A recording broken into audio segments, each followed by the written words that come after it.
کبھی اللہ تعالی شانہ قربانیوں کا نتیجہ آدھ گھنٹے کے بعد نکالتے ہیں، کبھی 10 سال کے بعد، مگر نکالتے ضرور ہیں. اس لیے کہ اللہ کا وعدہ ہے قرآن میں، وَلَا تَهِنُوا وَلَا تَحْزَنُوا، ہمت مت ہارو، جو بھی حالات تم پر آ جائے ہمت مت ہارو. وَلَا تَحْزَنُوا، غم مت کرو، اس لیے کہ ہمارا وعدہ ہے کہ وَأَنْتُمُ الْأَعْلَوْنَ، بلند تو تم ہی رہو گے، وَأَنْتُمْ، تم ہی بلند رہو گے، إِن كُنتُمْ تَعْلَمُونَ، إِن كُنتُم مُؤْمِنِينَ.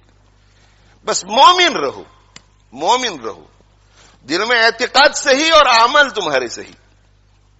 دل شکستہ نہ ہو اور غم نہ کرو، دل تمہارا ٹوٹے نہیں، دل شکستہ نہ ہو اور غم نہ کرو، تم ہی غالب رہو گے اگر مومن ہو. الاسلام یعلو، آپ صلی اللہ علیہ وسلم کا وعدہ ہے کہ اسلام بلند رہے گا. هو الذی ارسل رسولہ بالہدی ودین الحق لیظہرہ علی الدین کلہ، وعدہ ہے قرآن کا. اس لیے ایسے حالات میں شکوک شبہات میں مبتلا نہیں ہونا چاہیے، اللہ کی حکمت پہ یقین رکھنا چاہیے، اللہ کی حکمت پہ، اللہ کی حکمت بھروسہ رکھنا چاہیے. اور جہاں کہیں جو کوئی پریشان حال ہے، جس درجے کی پریشانی میں ہو، جس درجے کی پریشانی میں ہو، ان کا تعاون کرنے کے لیے جس طرح انہیں خود بھی اللہ کی مرضیات پہ چلنا ضروری ہے، پوری امت کے لیے اللہ کی مرضیات پہ چلنا ضروری ہے. اگر ہم ہمارے ان فلسطینی بھائیوں اور بہنوں اور بچوں جو معصوم ہے، جو انوسنٹ ہے، جن کا کوئی قصور نہیں ہے، ان کو کسی قسم کا بھی فائدہ پہنچانا چاہتے ہیں، فائدہ، اور بہت ہی مؤثر فائدہ، اعلیٰ درجے کا فائدہ، تو میرے بھائیو توبہ کرو اللہ سے، اپنے گناہوں سے توبہ کرو، اور توبہ کر کے عزم کرو کہ آج کے بعد ہم اللہ کے دین پر، اللہ کی مرضی کے مطابق چلیں گے. اس سے بڑھ کر دوسرا کوئی مؤثر فائدہ نہیں. باقی سارے فوائد اس کے تابع ہیں. یہ قابو میں آیا تو باقی سارے اسباب کام آئیں گے، یہ قابو میں نہیں آیا تو کوئی سبب کام نہیں آئے گا. یہ میرا ایمان ہے اور ہم سب کا ایمان ہونا چاہیے. اگر اللہ ہمارا نہیں ہوتا تو کوئی سبب ہمیں کام نہیں آئے گا. اللہ اگر ہمارا نہیں ہوتا، اور اللہ ہمارا تب ہوگا جب ہم اللہ کے ہوں گے، اللہ کی مرضی کے مطابق چلیں گے، تقوی اختیار کریں گے، اللہ کو ناراض کرنے والے ہر کام سے بچیں گے. سیاسی تقریریں لوگ بہت کرتے ہیں، سیاسی تبصرے لوگ بہت کرتے ہیں، اور موقع بموقع کرنا بھی چاہیے. جو اس فیلڈ کے لوگ ہیں، ہماری فیلڈ یہ نہیں ہے، ہماری یہ فیلڈ ہے، ہماری قرآن کی فیلڈ ہے اور سنت رسول کی فیلڈ ہے صلی اللہ علیہ وسلم. آپ ایسا مت سمجھے کہ یہاں لیسٹر میں رہ کر کے اگر ہم تقوی اختیار کریں گے تو ان کو کیا فائدہ ہوگا، وہ آپ چھوڑ دیجئے.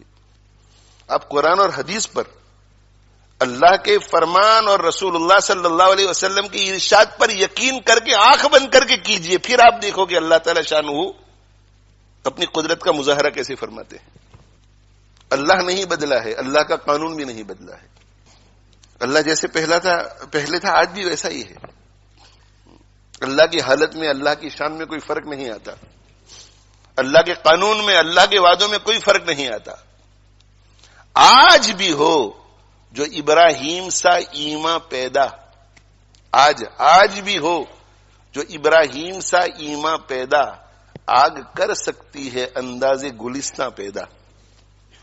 آج بھی اگر ابراہیم علیہ الصلوۃ والسلام جیسا ایمان، ویسا یقین، ویسا بھروسہ اللہ پر، ویسا توکل، ویسا اعتماد ہو، اور ویسا تقوی ہو، ویسا صبر ہو، آج بھی ویسا ذکر ہو، زبانی ذکر بھی ہو، دل بھی جڑا ہوا ہو، آگ کر سکتی ہے انداز گلستہ پیدا. تو آگ باغ بن سکتی ہے آج بھی. اسے کہ اللہ کا قانون ایک ہی ہے. فضائے بدر پیدا کر، فرشتے تیری نصرت کو اتر سکتے ہیں گردوں میں، قطار اندر قطار اب بھی. فضائے بدر پیدا کر. فضائے بدر کیا تھی؟ فضائے بدر ایمان والی تھی، ایمان والی. فضائے بدر یقین والی تھی. فضائے بدر اخلاق حمیدہ والی تھی. فضائے بدر شکر والی تھی، صبر والی تھی.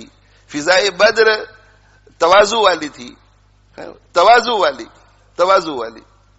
کتنی تواضع، اس قدر تواضع کہ اللہ تعالی شانہ نے فرما دیا تھا کہ ان کا پیچھا کرو تو بھی تمہاری جیت اور ان سے لڑو تو بھی تمہاری جیت. اس کے باوجود بھی سید المرسلین صلی اللہ علیہ وسلم نے گردن اونچی نہیں کی، بلکہ حضرت ابو بکر صدیق رضی اللہ عنہ فرماتے ہیں کہ ہاتھ پھیلا پھیلا کے اللہ سے عاجزی کر رہے تھے. فضائے بدر رجوع اللہ. حضرت جی مولانا الیاس صاحب